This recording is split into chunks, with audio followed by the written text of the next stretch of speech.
Hi guys, you are watching C S Atulyan classes. तो देखो, आज हम लोग सबसे पहले क्वेश्चन नंबर 2A की बात कर रहे हैं। ये जो क्वेश्चन नंबर 2A आपको दिया हुआ है मैंने, question number 2A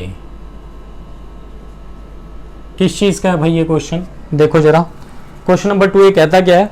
Bharat limited purchase plant and machinery for ₹20 lakh from daily machines limited by paying ₹5 lakh by cheque and the balance by issue of 11% debentures of ₹100 each at a premium of 20%. Pass necessary journal entries in the books of Bharat Limited for the above transaction. Pass necessary entries in the books of Bharat Limited for the above transaction. दो बार लिख दिया है, दो बार type हो गया, typing error है। ठीक है, चलो। तो भाई इशू ऑफ डिबेंचर से रिलेटेड है, वो भी issue of debentures other than cash से रिलेटेड है। जर्नल एंट्री पूछ रहा है, तो ठीक है, सिंपल सा क्वेश्चन है। चलो, सबसे ऊपर हम लोग हेडिंग डाल देंगे। क्या हेडिंग डाल दें भाई? Journal entries in the books of Bharat limited. ठीक है, और कॉलम तो आप बना ही लेंगे, जर्नल की एंट्रीज करनी है ना भाई। तो सबसे पहला कॉलम डेट का, सेकंड वन पर्टिकुलर्स का, थर्ड वन लेजर फोली होता है भाई, नेक्स्ट वन अमाउंट, राइट, और नेक्स्ट वन फिर से अमाउंट। ये अमाउंट डेबिट है, ये अमाउंट क्रेडिट है। ठीक है, चलो ठीक है जी। तो चलो जर्नल एंट्री शुरू करते हैं। तो भारत लिमिटेड ने ना भाई एक प्लांट एंड मशीनरी खरीदी है 20 लाख रुपए की। किससे खरीदी है? डेली मशीन से। तो एंट्री कर दो एक। तो सबसे पहले एंट्री क्या कर दो भाई? Plant and machinery account debit, plant and machinery account debit to किससे खरीदी है? टू खरीदी है भाई डेली मशीन्स लिमिटेड से। तो डेली मशीन्स लिमिटेड से खरीदी है। कितने की मशीन खरीदी है भाई? 20 लाख की। तो डेबिट में 20 लाख आ गए, लॉजिक क्रेडिट में भी 20 लाख आ गए। ठीक है, नरेशन क्या लिख दूं? Being plant and machinery purchased from daily machines limited, right. चलो, उसके बाद पेमेंट की एंट्री कर दो। पेमेंट देना है ना डेली मोटर्स, डेली मशीन्स को। तो daily machines limited account debit, कितने से डेबिट भाई? 20 लाख से। और पेमेंट करना है ना इसका, कर देते हैं। कैसे करना है पेमेंट? 5 लाख रुपए तो इन्होंने पेमेंट कर दिया भाई चेक से। तो ये लो जी, टू बैंक अकाउंट, कितने से? 5 लाख रुपए से। ये तो हो ही गया।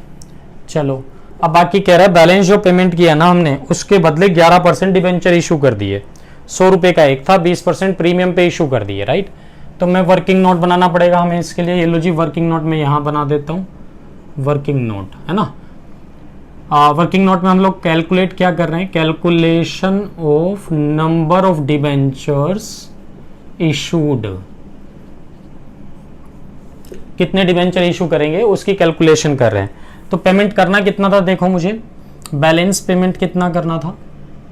बैलेंस अमाउंट था मेरा 15 लाख रुपए का। अब वो ये कहना चाह रहा था कि हम जो इसका पेमेंट करेंगे डिबेंचर इशू करके करेंगे। डिबेंचर 100 रुपए का एक है वैसे तो, बट 20% प्रीमियम पे इशू करेंगे तो कितना हो जाएगा? 120 इशू प्राइस हो जाएगा। तो अगर 15 लाख डिवाइडेड बाय 120 कर दूं मैं, तो ये इशू प्राइस, वो नंबर ऑफ डिबेंचर्स निकल आएंगे आपके। 15 लाख डिवाइडेड बाय 120, ये आता है जी 12,500। तो 12,500 डिबेंचर इशू करेंगे जी हम, 100 रुपए वाले है ना। 12,500 डिबेंचर इशू करेंगे, कर दो भाई। तो कितने परसेंट वाले थे डिबेंचर जो आप इशू करोगे? 11% डिबेंचर्स। तो 11% डिबेंचर्स कितने इशू कर रहे हो? 12,500। 100 का एक है, तो कितना हो गया? 12,50,000 है ना। 12,50,000 डन। ये हो गया टू बैंक, ये हो गया। ठीक है, बट अब एक चीज और देखो, वो जो नए डिबेंचर इशू कर रहा था ना, वो प्रीमियम पे इशू कर रहा था। तो टू SPR भी आएगा फिर। तो कितने डिबेंचर थे भाई? 12,500, और एक डिबेंचर पे प्रीमियम था कितना? 20 रुपए। तो 12,500 डिबेंचर पे प्रीमियम कितना हो गया? ये 1,25, 2,50 है ना। 2,50,000 रुपए का प्रीमियम हो गया जी। तो चेक करो टोटल बराबर हो गया क्या? 20 लाख। बिल्कुल हो गया। लो जी, जर्नल एंट्री, ये नरेशन लिख दो इसकी। being payment made to Delhi Machines Limited. Delhi Machines Limited by issuing by check and by issue of 12,500 11% debentures of rupees 100 each at premium of rupees 20 पर डिबेंचर, है ना। ये लो जी, ये एंट्री होगी। उसके बाद क्या कह रहा है, 11% डिबेंचर इशू हो गए जी, और कुछ नहीं। 2 है तो बस यही था जी, लो खत्म हो गई बात। ये था क्वेश्चन नंबर 2 है, नोट करो इसको जल्दी, फिर आगे चलते हैं। तो होमवर्क का क्वेश्चन नंबर 2B भी देख लेते हैं। नोट कर लिया जी सबने, रब कर दो इसको। चलो ठीक है, क्वेश्चन नंबर 2B पे आते हैं भाई। अब होमवर्क जो मैंने दिया हुआ था आपको, क्वेश्चन नंबर 2B पे आते हैं।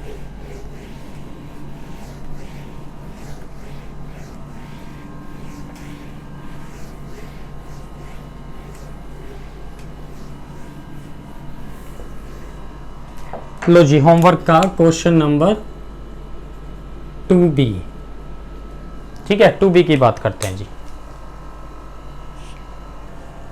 लो जी, क्वेश्चन नंबर 2B की बात करते हैं। देखो, ये issue and forfeiture of share से रिलेटेड था, ठीक है।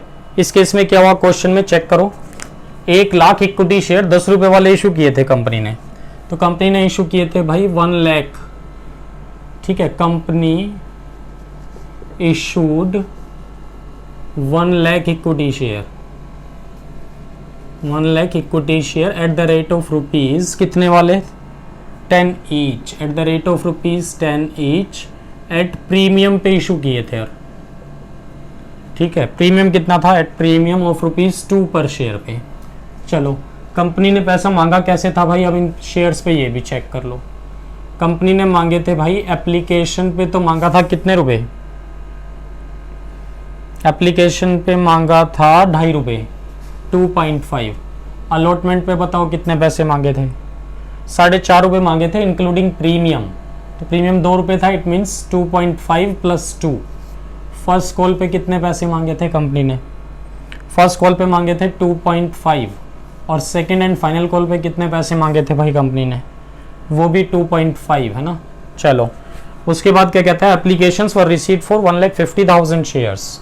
तो लो जी, नीचे लिख देता हूँ, एप्लीकेशंस रिसीव्ड फॉर 1,50,000 शेयर्स, है ना। और इनको अलॉटमेंट कैसे कैसे किया भाई, देखो, ये अप्लाइड फॉर था, ये अलॉटेड था, ठीक है। अप्लाइड फॉर देखो कितने शेयर हैं जी, कैसे कैसे किया, कहता है allotted pro rata to the applicants for 1,20,000 share. क्या कह रहा है, 1,20,000 वालों को तो प्रोरेटा अलॉटमेंट कर दिया, मीन्स 1 लाख शेयर दे दिए इन्होंने, ठीक है। और सेकंड में क्या कह रहा है फिर, and remaining applications were rejected. तो रिमेनिंग एप्लीकेशन बची कितनी है, 30,000 शेयर्स की, वो रिजेक्ट कर दिए, मतलब उनको कितने शेयर दिए, नील। तो इस तरह से हमने 1 लाख शेयर दे दिए, कितने वालों को, 1,50,000 वालों को। डन, क्लियर है बात। चलो ठीक है जी। उसके बाद क्या हुआ, mister A who was allotted 200 shares could not pay the sum due on allotment। एक मिस्टर ए थे, इन्होंने अपने 200 शेयर पे अलॉटमेंट मनी नहीं दी, ठीक है। Shares held by him were forfeited on his failure to pay the first call. It means इसने फर्स्ट कॉल भी नहीं दी 200 शेयर पे। चलो जी, अच्छा हुआ। उसके बाद क्या हुआ भाई, बता दो। अब B holding 300 share could not pay the 2 calls. एक और बंदा है मिस्टर बी, उसने ना फर्स्ट कॉल दी 300 शेयर्स पे, ठीक है, ना सेकंड कॉल दी 300 शेयर्स पे। डन। और देखो एक चीज खास बात, इस 200 शेयर वाले के शेयर तुमने कब फॉरफिट किए, फर्स्ट कॉल के बाद, ऐसा ही लिखा हुआ है क्वेश्चन में, चेक कर लो। A who was allotted 200 shares could not pay the sum due on allotment, shares held by him were forfeited on his failure to pay the first call. तो फर्स्ट कॉल के बाद ही forfeit कर लिए। जो दूसरा बंदा था उसके शेयर यहां फॉरफिट हुए, ठीक है, ए के शेयर यहाँ फॉरफिट हो गए, बी के शेयर यहाँ फॉरफिट हो गए। चलो ठीक है, उसके बाद क्या हुआ जी, the company forfeited the shares after the final call was made. तो शेयर फॉरफिट कब हुए, 300 शेयर बी के फाइनल कॉल के बाद। ठीक है, आपसे पूछ क्या रहा है, जर्नल एंट्रीज पूछ रहा है, फॉरफिचर की भी और री इशू की भी। तो देखो इस क्वेश्चन में ना एक टाइपिंग एरर रह गया, वैसे री इशू की एंट्री का तो क्वेश्चन ही राइज नहीं होता यहाँ। क्यों? क्योंकि री इशू के बारे में कुछ बताया नहीं हमें। री इशू करने के लिए मुझे ये भी तो चाहिए ना कि कितने शेयर री इशू कर रहा है, कितने रुपए पर शेयर पे री इशू कर रहा है, और जितने रुपए पर शेयर पे री इशू कर रहा है वो फुल्ली पेड अप है नहीं है, वो सब चीजें भी चाहिए। बट जब वो कह रहा है कि री इशू की एंट्री करो जबरदस्ती, तो भाई हम कर देंगे, मान लेंगे कि फेस वैल्यू पे री इशू कर दिया शेयर्स को। ठीक है, ये बात थी जी इसमें। चलो अब क्या करें, और देखो वैसे तो ये क्वेश्चन में जर्नल एंट्रीज ना हमसे सिर्फ 2 पूछ रहा है, एक तो फॉरफिचर की और दूसरा री इशू की। फॉरफिचर और री इशू की 2 एंट्री पूछ रहा है, बट मैं फिर भी आपको सारी ही जर्नल एंट्रीज करा रहा हूं, ठीक है ना, सो दैट कि आपको पूरा क्वेश्चन समझ में आ जाए। ये डन। चलो तो सबसे पहली एंट्री बताओ क्या करूं, ये जर्नल एंट्रीज कर रहा हूं जी मैं, फॉर्मेट अपने आप बना लेना, फॉर्मेट मैं नहीं बता रहा हूं आपको। ठीक है, अब एक बार बताओ, सबसे पहले एप्लीकेशन कितने शेयर्स के लिए आई थी, 1,50,000 शेयर्स के लिए। तो पैसा कितना भेजा हुआ है उन्होंने, ₹2.5 के हिसाब से, राइट। तो ठीक है जी, लो एंट्री क्या कर दूं, bank account debit to equity share application account, कितने से कर दूं, 150 इंटू ₹2.5, 150 इंटू 2.5 है ना, ये आता है जी 3,75,000 से, 3,75,000 से, है ना। और ये इसको मैं थोड़ा सा अंडरलाइन कर दूं, ये लो, कभी तुम क्वेश्चन के साथ कंफ्यूज करने लग जाओ इसको, ये लो, यहां से सॉल्यूशन शुरू हो गया हमारा, ये क्वेश्चन था, है ना। और बल्कि ये ना एक तरह से वर्किंग है, आप चाहो तो वर्किंग बना सकते हो, बल्कि बना दो तो अच्छी बात है। तो क्वेश्चन का सॉल्यूशन शुरू करने से पहले वर्किंग ही लिख लेना आप भी, ठीक है, उसके बाद ये जर्नल एंट्री शुरू करना आप भी, ठीक है। चलो, और बल्कि क्वेश्चन में जैसे पूछा हुआ है फॉरफिचर और री इशू, तो फॉरफिचर और री इशू की एंट्री करना आप, मैं तो समझाने के लिए पूरा क्वेश्चन बता रहा हूं आपको। चलो, तो bank account debit to equity share application account, narration क्या लिख दूं भाई, बीइंग, ये नरेशन मैं छोड़ देता हूं भाई, नरेशन आप अपने आप लिख लेना, है ना। चलो सेकंड पॉइंट पे आओ, नरेशन में वैसे मैं बोल देता हूं, लिख लेना अपने आप, बीइंग क्या लिखेंगे, being application money received on 1,50,000 shares at the rate of ₹2.5 पर शेयर। ठीक है, चलो सेकंड एंट्री पे आते हैं, ड्यू की एंट्री कर देते हैं आप, equity share application account debit, ठीक है जी, to equity share capital account to, कुछ पैसा देखो एक्स्ट्रा आया होगा, जो पैसा एक्स्ट्रा आया होगा वो हम अलॉटमेंट पे एडजस्ट करेंगे, तो इसलिए यहां to equity share allotment account भी आएगा। और देखो एडवांस का पैसा फर्स्ट कॉल तक तो जा नहीं रहा, हाँ कुछ शेयर हमने रिजेक्ट जरूर किए थे, ये वाले 30,000, तो इनका पैसा तो वापस करना पड़ेगा, टू बैंक कर देना उसको। तो देखो एप्लीकेशन अकाउंट डेबिट कितने से, जितने से क्रेडिट उतने से डेबिट, मीन्स 3,75,000 से, डन। अब इक्विटी शेयर कैपिटल, जितने रुपए मुझे एप्लीकेशन पे लेने चाहिए थे, तो 1,00,000 शेयर्स पे मुझे कितने पैसे लेने चाहिए थे, 1,00,000 शेयर्स पे मुझे लेने चाहिए थे ₹2.5 के हिसाब से, तो कितना हो गया 2,50,000, ठीक है। और जो पैसा एक्स्ट्रा रखा है उसे कहाँ एडजस्ट करेंगे, अलॉटमेंट पे। तो पैसा कितना एक्स्ट्रा रखा है, अब सोचो यार 30,000 शेयर्स का पैसा तो वापस कर दिया, उसकी तो बात ही खत्म कर दो। तो ये लो जी 30,000 शेयर्स पे जो ₹2.5 आए थे, ये तो वापस कर दो, कितने, 75,000, ठीक है। अब 1,20,000 वालों को हमने 1,00,000 शेयर दिए, इसका मतलब 20,000 शेयर्स पे जो एक्स्ट्रा पैसा आ रखा था उसको एडजस्ट कर लेंगे अलॉटमेंट पे। तो भाई एक बार बताओ जी 20,000 शेयर्स पे कितना पैसा एक्स्ट्रा रखा होगा, 20,000 शेयर्स पे एप्लीकेशन ₹2.5 के हिसाब से आई थी ना, तो लो जी 20,000 शेयर्स पे ₹2.5 के हिसाब से तो कितना होता है, 50,000 रुपए, हाँ। तो ये 50,000 रुपये हम लोग अलॉटमेंट पे एडजस्ट कर लेंगे। चलो जी ठीक है, सेकेंड एंट्री हो गई। थर्ड एंट्री पे आ जाओ जी, थर्ड एंट्री करेंगे भाई अब हम लोग, equity share allotment account debit to equity share capital account and to SPR भी था क्या इसमें, हाँ, to SPR account, security premium reserve account, full form लिखना, ठीक है। चलो तो भाई इक्विटी शेयर अलॉटमेंट कितने से डेबिट करूं, 1 लाख शेयर्स 2.5 रुपए के हिसाब से थे, तो कैपिटल में तो लिखो 2.5 लाख रुपए, प्रीमियम कितना है 2 रुपए, तो 1 लाख शेयर्स पे 2 रुपए के हिसाब से प्रीमियम है, तो इसका मतलब इक्विटी शेयर अलॉटमेंट डेबिट कितने से होना चाहिए, 4,50,000 से होना चाहिए जी, ठीक है। नरेशन लिख लोगे अपने आप, ठीक है ना, हाँ जी लिख लेंगे, है ना, अच्छे बच्चे हैं, चलो ठीक है। नरेशन वैसे क्या लिखोगे मैं बता दूं, कभी गलत सलत लिख दो, being 1 lakh equity share, being allotment money due on 1 lakh equity shares at the rate of ₹2.5 पर share and at premium of ₹2 पर शेयर, राइट, ऐसे करके लिखना। 4th एंट्री क्या करूं, अलॉटमेंट मनी रिसीव करने की, तो क्या एंट्री कर दो जी, लो, bank account debit to equity share allotment account, ठीक है ना, bank account debit to equity share allotment account. और भाई अब अलॉटमेंट एक बात सोचो, यहां डेबिट कितने से है, 4,50,000 से, इट मीन्स यहां क्रेडिट भी कितने से होना चाहिए, 4,50,000 से ही होना चाहिए, बट इसमें से ना माइनस कर लो जो अलॉटमेंट हमने ऊपर ऑलरेडी क्रेडिट कर रखा है, कितना 50,000, इट मीन्स मुझे अलॉटमेंट यहाँ कितने से क्रेडिट करना चाहिए, 4 लाख रुपए से, बात समझ में आई, ठीक है ना। तो मीन 4.5 लाख से डेबिट था, तो क्रेडिट भी भैया 4.5 लाख से ही होना था, बट 50,000 से तो ऑलरेडी ऊपर क्रेडिट हो ही रखा है, वो माइनस कर लिया तो 4 लाख बचे ये, ठीक है। अब सोचो कॉल सिनेरियर्स भी है क्या, हाँ यार कॉल सिनेरियर्स भी है यहाँ, तो अच्छा क्वेश्चन है ना, कॉल सिनेरियर्स डेबिट की बात कर लेते हैं। और ये कॉल सिनेरियर्स तो ना देखो कैलकुलेट करना पड़ेगा भाई वर्किंग नोट में, इसके लिए तो वर्किंग नोट बनाना पड़ेगा, तो लो वर्किंग नोट में यहां बना रहा हूं, आपका दिख रहा है ना सबको, वर्किंग नोट नंबर 1 में क्या कैलकुलेट कर रहा हूं, calls in arrears on allotment पे कितनी है, ठीक है।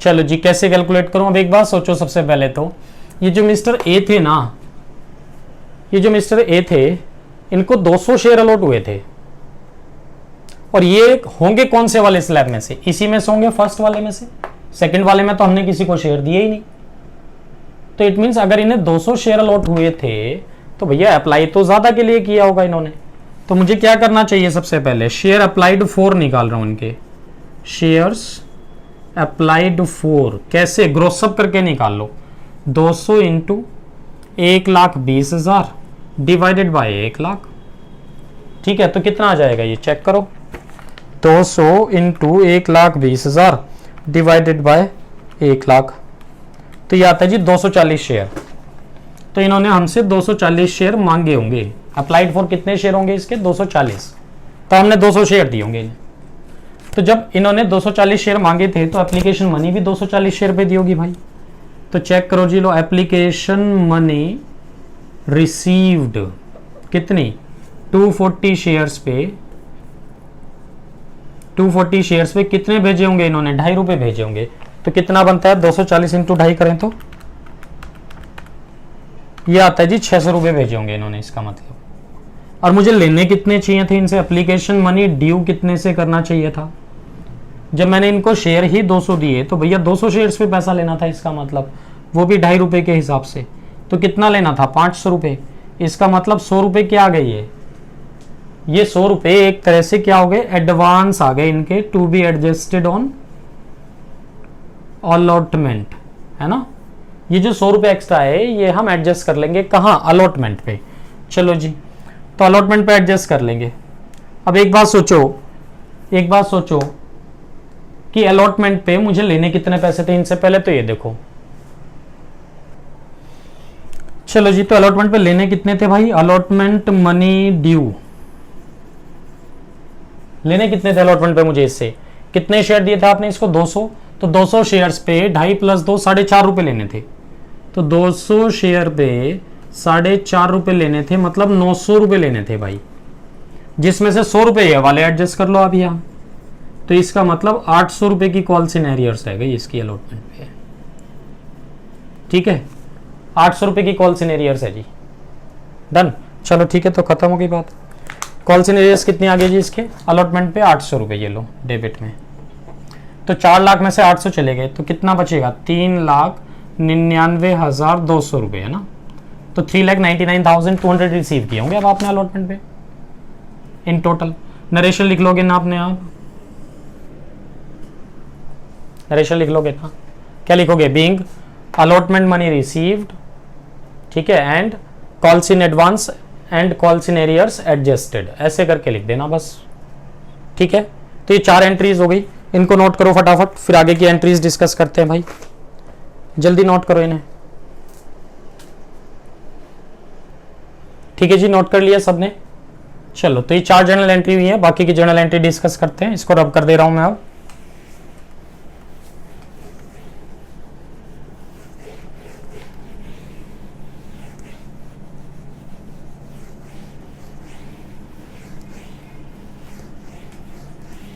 तो होमवर्क में भी मैंने देख लो आपको अच्छे अच्छे क्वेश्चन दिए थे, है ना।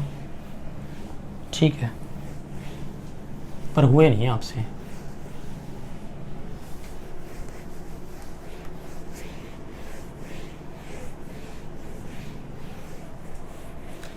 चलो जी, 4 जर्नल एंट्रीज तो हमने करी ली, 5वीं पे आते हैं। 5th जर्नल एंट्री की बात करते हैं जी। लो 5th जर्नल एंट्री देखो, अभी तक हमने 4 जर्नल एंट्री कौन कौन सी की हैं? 2 एप्लीकेशन की, 2 अलॉटमेंट की। अब फर्स्ट कॉल पे आते हैं। ठीक है, चलो जी, फर्स्ट कॉल की बारी है। सबसे पहले फर्स्ट कॉल की ड्यू की entry, equity share first call account debit to equity share capital account. ठीक है, कितने से करूं? 1 लाख शेयर थे भाई, फर्स्ट कॉल पे 2.5 रुपये मांगे हैं, तो कितने से हो जाएगा? 2,50,000 से, 2,50,000 से। चलो ठीक है, नरेशन आप लिख ही लोगे अपने आप, मैं मान के चल रहा हूँ। क्या नरेशन लिखोगे? Being first call money due on 1 lakh equity shares at the rate of ₹2.5 पर शेयर, है ना। चलो रिसीव की एंट्री कर देते हैं जी इसकी। अब बैंक अकाउंट डेबिट, यहां कॉल्स इन एरियर्स था क्या फर्स्ट कॉल पे? बिल्कुल था जी। Bank account debit, calls in arrears account debit to equity share first call account. ठीक है, फर्स्ट कॉल कितने से क्रेडिट? जितने से डेबिट था भैया उतने से ही क्रेडिट होता है ना, मीन्स 2,50,000। और फर्स्ट कॉल के टाइम पे हमने फर्स्ट कॉल को तो क्रेडिट किया, उसके एप्लीकेशन के टाइम पे हमने फर्स्ट कॉल को तो क्रेडिट किया नहीं था, जो हम माइनस करेंगे। ठीक है, अब कॉल्स इन एरियर्स ले लो भाई। कॉल्स इन एरियर्स देखो, फर्स्ट कॉल का पैसा ना कितने शेयर्स पे नहीं आया? 200 पे एक नहीं आया, 300 पे एक नहीं आया, तो 500 शेयर्स पे पैसा नहीं आया, है ना। 300 शेयर्स जो था ना बी के, उस पर भी नहीं आया फर्स्ट कॉल। तो 500 शेयर्स पे 2.5 रुपये के हिसाब से कितना बनता है? 1250 रुपये। तो इसका मतलब 1250 रुपये नहीं आए।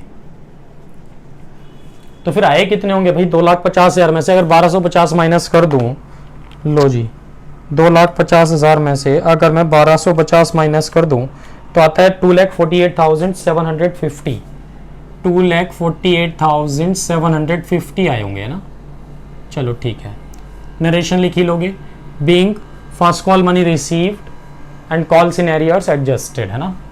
7th एंट्री अब क्या करूं? देखो, तो देखो इस क्वेश्चन में थोड़ा सा ट्विस्ट ये था कि सेकंड कॉल से पहले ही शेयर फॉरफिट कर लिए, मीन्स फर्स्ट कॉल के बाद ही शेयर फॉरफिट किए थे 200 शेयर। तो पहले शेयर फॉरफिचर की एंट्री करो जी। यहाँ क्या एंट्री करूं भाई? Equity share capital account debit, है ना। Equity share capital account debit, और प्रीमियम भी था क्या? हाँ था जी, बिल्कुल था। रिसीव हुआ क्या? नहीं, तो इसलिए डेबिट भी करेंगे। तो एसपीआर कब डेबिट करते थे? जब रिसीव हुआ हो या ना हुआ हो? ना हुआ हो। चलो ठीक है, 2, फिर क्या करें यहाँ? 2 शेयर फॉरफिचर अकाउंट भाई, 2 शेयर फॉरफिचर अकाउंट एंड 2 क्या करूँ? 2 कॉल्स इन एरियर्स, और क्या करना है? 2 कॉल्स इन एरियर्स। ठीक है, चलो जी, तो कितने शेयर फॉरफिट कर रहे हो भाई? 200 शेयर। 200 शेयर पे कंपनी ने मांगे कितने पैसे थे? 7.5 रुपए मांगे थे, 10 नहीं मांगे थे। क्यों? इससे सेकंड कॉल तो मांगी ही नहीं। तो इक्विटी शेयर कैपिटल तो कितने से डेबिट करते हो? Amount called up by the company means कितना हो जाएगा ये? 200 इंटू 7.5 मतलब 1500 रुपए, है ना। एसपीआर डेबिट कब करते हो? जब रिसीव हुआ हो या ना हुआ हो? जब रिसीव ना हुआ हो। तो यहाँ रिसीव हुआ है क्या? नहीं जी। तो 200 इंटू 2 400 रुपए एसपीआर भी डेबिट कर लो। ठीक है, ये भी बात हो गई। अब टू शेयर फॉरफीचर में कितना पैसा आता है? जितना पैसा मिल चुका है। तो यहाँ देखो इन्होंने कितना पैसा भेजा था आपको। इन्होंने जब शेयर अप्लाई किया था तो 240 शेयर अप्लाई किए थे। तो 240 शेयर पे इन्होंने 2.5 रुपए के हिसाब से 600 रुपए भेजे थे आपको। तो भैया शेयर फॉरफीचर में 600 आएंगे। और अब इनका कॉल सिनेरियर्स देख लो 200 शेयर वालों का। 200 शेयर वालों का कॉल सिनेरियर्स अगर आप देखोगे तो अलॉटमेंट पे तो था भाई 800 रुपए ना। कॉल सिनेरियर्स अभी हमने कैलकुलेट किया था तो 800 तो वहां था। और यहाँ कितना है 200 शेयर वालों का? 200 इंटू 2.5 500 ये हो जाएगा। तो 800 अलॉटमेंट वाला, 500 ये वाला, कितना हो जाएगा? 1300 हो जाएगा। चेक करो बराबर हुआ क्या डेबिट क्रेडिट? 1500 400 1900 1600 1300 और 600 1900 बराबर हो गया जी। ठीक है, शेयर फॉरफीचर की एंट्री भी हो गई। नरेशन लिख लोगे इसमें? लो मैं लिख देता हूं सारी। ये कहोगे सारी नरेशन हमसे ही लिखवा रहे हो। बीइंग कितने शेयर फॉरफिट कर रहे हैं हम लोग? 200 की 240? 200 शेयर तो अलॉट 200 ही हुए थे भाई। Being 200 shares forfeited for non-payment of allotment and first call money। ठीक है जी, हो गया नरेशन ये भी। चलो जी, फॉरफीचर की बात भी हो गई। अब हम बात करें किसकी? सेकंड कॉल की। अभी तक सेकंड कॉल की बारी नहीं आई थी ना। लो जी, entry number 8 second call due कर रहा हूं भाई। इक्विटी शेयर, थोड़ा सा इधर को ले लूं क्या इसको? चलो ठीक है, ये लो 8 है ना। हाँ, equity share second and final call account debit to, यहाँ प्रीमियम, अच्छा नहीं प्रीमियम तो था ही नहीं, अभी तो ड्यू की बात हो रही है बस। To equity share capital account. Equity share capital account कितने से करूं? अब ये सोचने वाली बात है। देखो टोटल शेयर इशू किए थे हमने 1 लाख, जिसमें से कंपनी यहां ऑलरेडी फॉरफिट कर चुकी है कितने? 200 शेयर। तो बचे कितने अब मार्केट में? 99,800। तो फर्स्ट सेकंड कॉल मनी जो ड्यू करोगे ना, अब वो 99,800 शेयर से करोगे। ठीक है, 99,800 शेयर से 2.5 रुपए के हिसाब से ये आता है जी 2,49,500 रुपये। 2,49,500 है ना। 2,49,500। ठीक है ना, 2,49,500 डन। चलो तो नरेशन लिख लोगे आप अपने आप? लिख लेंगे जी, इतना कष्ट तो हम भी कर लेंगे नहीं। तो बीइंग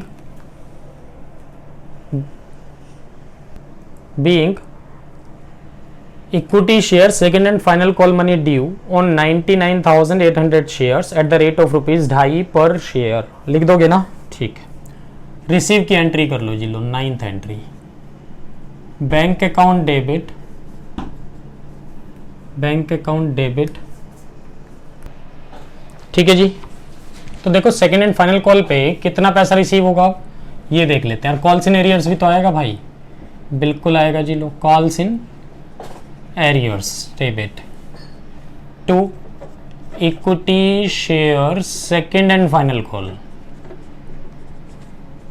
ठीक है, सेकेंड एंड फाइनल कॉल कितने से क्रेडिट करूं? देखो जितने से डेबिट था उतने से ही क्रेडिट करूं, है ना।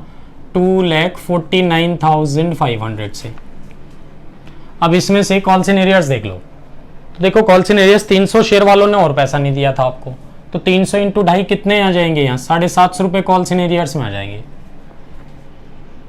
ठीक है, चलो तो मिले कितने होंगे भाई? 249,500 से अगर मैं ये माइनस कर दूं 750, 249,500 से अगर मैं माइनस कर दूं भाई 750, तो ये आता है 2,48,750 है ना, ये मिले होंगे। चलो तो सेकंड कॉल की रिसीव की भी एंट्री हो गई जी। नरेशन क्या लिखोगे? Being equity share, second and final call money received and calls in arrears adjusted, right. चलो जी, अब इसके बाद दूसरे शेयर होल्डर के भी शेयर फॉरफिट हो गए। तो पहले शेयर होल्डर के तो शेयर फॉरफिट यहां हुए थे, देखो, है ना, और दूसरे शेयर होल्डर के शेयर फॉरफिट यहां हो रहे हैं। कर देते हैं जी लो शेयर फॉरफिट इसके भी। अब तो सबसे पहले तो क्या लिखोगे, equity share capital account debit, ठीक है। एसपीआर तो देखो इसका आ चुका था क्योंकि इसने फर्स्ट कॉल सेकंड कॉल नहीं दी, अलॉटमेंट तो दे दिया था, अलॉटमेंट दे दिया था मतलब एसपीआर आ चुका था, तो एसपीआर तो लिखने की जरूरत नहीं है। तो क्या लिखो, to share forfeiture account and to calls in arrears. अब ये बताओ 300 शेयर वालों से कंपनी ने मांगे कितने पैसे थे, इनसे तो पूरे 10 रुपए मांग लिए थे, तो 3000 रुपए आएगा। शेयर फॉरफीचर में कितना पैसा आता है, जितना रिसीव हो चुका है। तो इन्होंने देखो एप्लीकेशन भी दे दिया था, अलॉटमेंट भी दे दिया था, 2.5 + 2.5, प्रीमियम को काउंट नहीं करना है यहाँ। तो 5 रुपए आ चुके हैं इनके, 1500 रुपए। कॉल्स इन एरियर्स में कितने आएंगे, कॉल्स इन एरियर्स में भी 1500 आएंगे। फर्स्ट कॉल के 750 यहाँ थे, ये यहाँ नहीं, ये फर्स्ट कॉल था आपका, ये रहा फर्स्ट कॉल के जो 1250 थे, इसमें 750 इसी के थे 300 शेयर वालों के, ठीक है। तो 300 शेयर के हो गए 750, तो और 750 ये हो गए 1500 शेयर कॉल्स इन एरियर्स में चले गए, ये डन। तो ये हो गया जी शेयर फॉरफीचर की एंट्री। अब अगर मैं रिसीव की एंट्री करूं भाई, यहाँ उसकी रिसीव की कह रहा हूँ, री इशू की। री इशू के बारे में देखो वैसे तो क्वेश्चन में बताया नहीं है कि कितने रुपए पे री इशू कर रहा है, और फुल्ली पेड अप है कि पार्टली पेड अप है, बट मैं मान के चल रहा हूँ कि फेस वैल्यू पे री इशू कर दिए होंगे। लो जी, क्योंकि वो री इशू की एंट्री करवा रहे हैं हमसे, मान लिया कि फेस वैल्यू पे री इशू कर दिया होगा। तो बैंक अकाउंट डेबिट, कितने शेयर री इशू कर रहा है भाई, 500 शेयर की, 300 की, 200, चेक कर लेते हैं।